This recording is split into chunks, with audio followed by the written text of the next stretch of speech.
I am ready. Serbisyong totoo ng GMA News.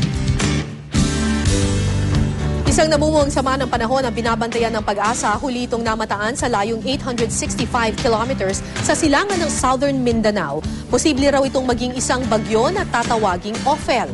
Pero sa ngayon, may kalayuan pa ito sa lupa kaya hindi pa ramdam ang epekto nito. Gayunman, ang low pressure area na iyan ay nakapaloob sa Intertropical Convergence Zone na nagdudulot naman ng pag-ulan sa Visayas at Mindanao.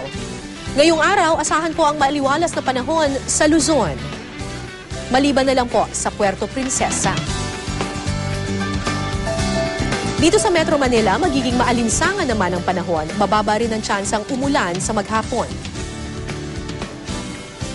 Ang malaking bahagi naman ng Visayas makakaranas ng magandang panahon pero magiging maulan sa mga syudad ng Tacloban, Maasin at Tagbilaran.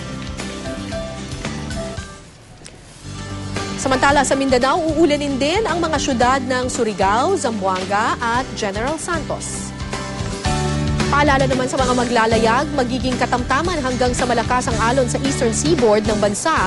Dulot yan ng malakas na hangin mula sa Hilagang Silangan. Kaya umiwas po mga kapuso sa mga nabanggit na baybayang iyan. Para sa karagdagang weather update, puntahan lang po ang webpage o Facebook page ng GMA Weather.